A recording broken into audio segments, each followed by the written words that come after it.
Rút. Prvá kapitola. Noemi a Rút. Za vlády sudcov sa stalo, že v krajine nastal hlad. Vtedy istý muž z judského Betlehema spolu so svojou ženou a oboma synmi odišiel bývať ako cudzinec na Moábske polia. Muž sa volal Elimelech, jeho žena sa menovala Noemi a jeho dvaja synovia Machlón a Kilión. Boli to Efraťania z judského Betlehema. Prišli na Moábske polia a tam sa usadili. Noémin muž Elimelech však zomrel a ona zostala s dvoma synmi, ktorí sa oženili s Moábčankami. Jedna sa volala Orpa a druhá Rút. Bývali tam asi 10 rokov. Potom obaja, Machlón i Kilión, zomreli a ona zostala sama bez detí a bez muža. Vtedy sa so svojimi nevestami rozhodla odísť z Moábskych polí, lebo tam sa dopočula, že Hospodin navštívil svoj ľud a dal mu chlieb. Spolu s nevestami teda odišla z miesta, kde dosiaľ bývali, a vracali sa cestou do Judska. Noémi vtedy obidvom svojim nevestám povedala: Choďte, vráťte sa každá do domu svojej matky. Nech je k vám Hospodin taký láskavý, ako ste vy boli k zosnulým i ku mne. Nech každej z vás dopraje Hospodin nájsť si muža a spokojný život v jeho dome. Potom ich poboskala. Oni sa hlasito rozplakali. Povedali jej: My sa vrátime s tebou k tvojmu ľudu. Noémi však odvetila: Moje céry, vráťte sa. Prečo by ste šli so mnou? Či ešte môžem porodiť synov, čo by vám mohli byť mužmi? Vráťte sa, céry moje, choďte. Ja som už príliš stará na vydaj. Ak by som aj pripustila, mám ešte nádej a tejto noci by som sa vydala a porodila synov, čakali by ste azda, kým dorastú. Mali by ste sa preto zdržiavať a nevydať sa. To nie, céry moje. Veď moja trpkosť je väčšia ako vaša, lebo Hospodinová ruka doľahla na mňa. Potom sa znova hlasito rozplakali. Orpa poboskala svokru a vrátila sa. Ale Rút zostala s ňou. Vtedy Noémi povedala: Pozri, tvoja švagrina sa vracia k svojmu ľudu a k svojim bohom. Vráť sa a choď za ňou. Rút však povedala: Nenúď ma, aby som ťa opustila, a odvrátila sa od teba. Kamkoľvek pôjdeš ty, tá pôjdem i ja, a kde budeš bývať ty, budem bývať i ja. Tvoj ľud bude mojím ľudom a tvoj boh bude mojím bohom. Kde zomrieš ty, tam zomriem i ja, a tam budem pochovaná. Nech ma Hospodin prísne potresce, ako chce, ak by ma od teba odlúčilo niečo iné než smrť. Keď Noémi videla, že Rút je pevne rozhodnutá ísť s ňou, prestala na ňu naliehať. Šli teda spolu, až prišli do Betlehema. Po príchode do Betlehema sa k ním zhrklo celé mesto. Ženy sa spýtovali: Je to Noémi? Ona im odpovedala: Už ma nevolajte Noémi, volajte ma Mara, lebo Všemohúci mi pripravil veľa trpkostí. Odišla som plná, ale Hospodin ma privádza späť prázdnu. Prečo by ste ma mali volať Noémi, keď sa Hospodin obrátil proti mne a Všemohúci dopustil na mňa nešťastie? Tak sa Noémi vrátila z Moábskych polí so svojou nevestou, Moábčankou Rút. Do Betlehema prišli vtedy, keď sa začínala žatva jačmeňa.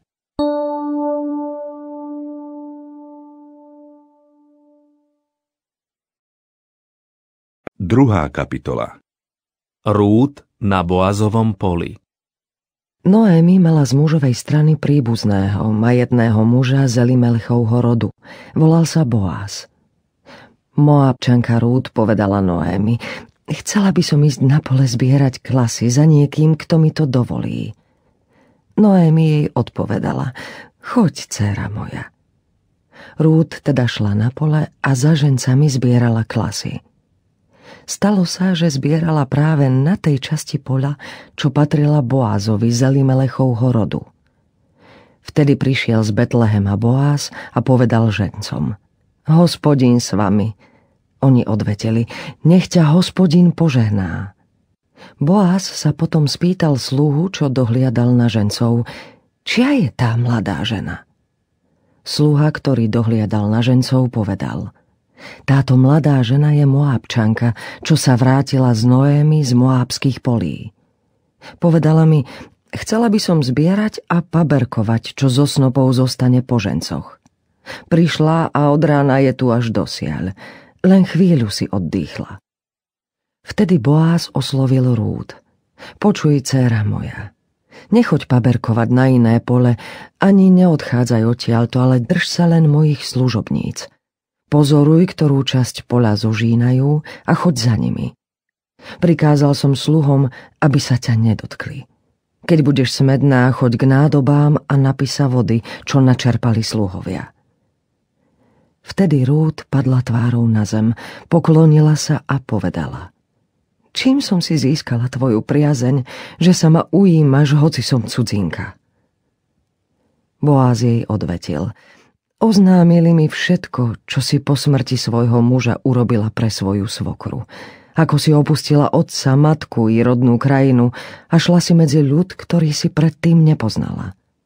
Nech ti Hospodin odplatí tvoj skutok a nech ťa hojne odmení Hospodin, Boh Izraela, ku ktorému si prišla, aby si u ňoho našla útočisko.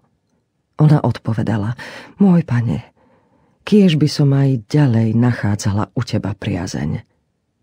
Potešil si ma a prívetivo si sa zhováral so svojou služobnicou, hoci sa zatiaľ nemôžem rovnať ani jednej z nich. Keď bol čas jedla, Boáz jej povedal: Poď sem a jedz, vezmi si chlieb a po kúskoch si ho namáčaj vo vinnom octe. Keď si prisadla k žencom, ponúkol jej upražené zrno. Ona sa najedla dosýta a ešte jej aj zvýšilo. Potom vstala a šla zbierať klasy. Boáz dal sluhom príkaz: Nechajte ju paberkovať a dovoľte jej zbierať aj medzi snopmi. Schválne jej navyťahujte klasy aj zo snopov a nechajte tak. Nech ich zbiera, neokrikujte ju. Rút teda paberkovala na poli až do večera a keď nazbierané klasy vymlátila, bola to asi efa jačmeňa.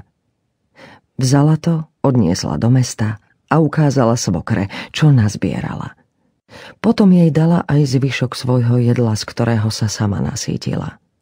Vtedy sa svokra spýtala: Kde si dnes paberkovala a pracovala?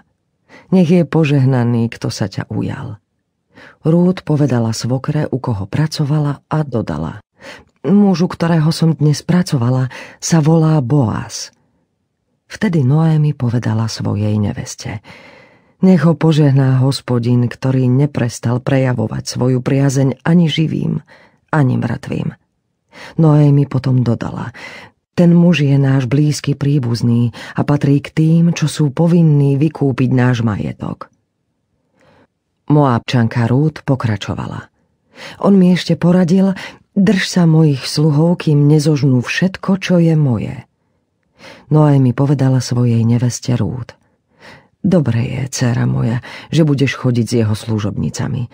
Aspoň ti na inom poli nebudú ubližovať.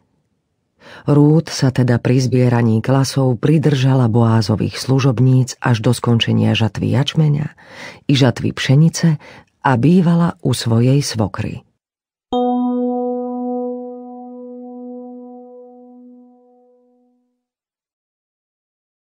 Tretia kapitola. Rút na Boazovom humne. Svokra Noémi jej potom povedala: Dcéra moja, nemala by som ti pohľadať nejaký príbytok, aby ti bolo dobre. Pozri, Boáz, z ktorého dievkami si bola, je náš príbuzný. Dnes v noci bude na humne previevať jačmeň. Umyj sa, navoňaj sa, obleč si rúcho a zíď na humno. Tomu mužovi sa však nedaj poznať, kým neprestane jesť a piť. Keď si ľahne a zistíš, kde leží, prídeš, odhrnieš mu z nôh prikryvku a ľahneš si. On ti potom povie, čo máš urobiť. Rút jej odpovedala: urobím všetko, čo vravíš. Potom zišla na humno a vykonala všetko, čo jej kázala svokra. Keď sa Boaz najedol a napil, šiel si v dobrej nálade ľahnúť na okraj hrby obilia. Rút sa nebadane priblížila, odhrnula rúcho z jeho nôh a ľahla si. Okolo polnoci sa muž prebudil a keď sa rozhliadol, videl, že mu pri nohách leží žena. Spýtal sa: kto si? Ona odpovedala: som Rút, tvoja služobnica. Rozprestri na svoju služobnicu okraj svojho plášťa, ako príbuzný máš predsa výkupné právo. On jej povedal: dcéra moja, nech ťa požehná Hospodin. Touto vernosťou si prevýšila svoju počiatočnú vernosť, lebo si nechodila ani za chudobnými, ani za bohatými mládencami. Teraz sa už neboj, dcéra moja. Urobím pre teba všetko, čo si budeš prijať. Veď všetok môj ľud v bráne mesta vie, že si statočná žena.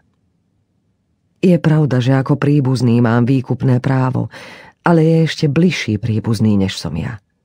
Teraz prenocuj tu a ak ráno bude chcieť on uplatniť svoje príbuzenské právo, nech ho uplatní. Ak ho však nebude chcieť uplatniť, potom ho uplatním ja, akože žije Hospodin. Lež tu do rána. Rút mu teda ležela pri nohách až do rána.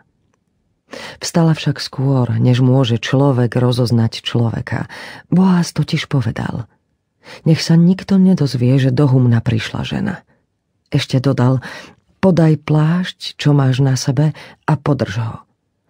Ona mu ho podržala. Boaz jej nameral 6 mier jačmeňa a naložil jej to. Potom odišiel do mesta. Keď Rút prišla k svokre, tá sa jej spýtala: ako sa ti vodilo, dcéra moja? Ona jej povedala všetko, čo pre ňu ten muž urobil, a dodala: týchto 6 mier jačmeňa mi dal a povedal: k svojej svokre sa nemôžeš vrátiť na prázdno. Noémi jej povedala: čakaj, dcéra moja, kým sa nedozvieš, ako sa to skončí. Ten muž nebude mať pokoj, kým to ešte dnes nedokončí.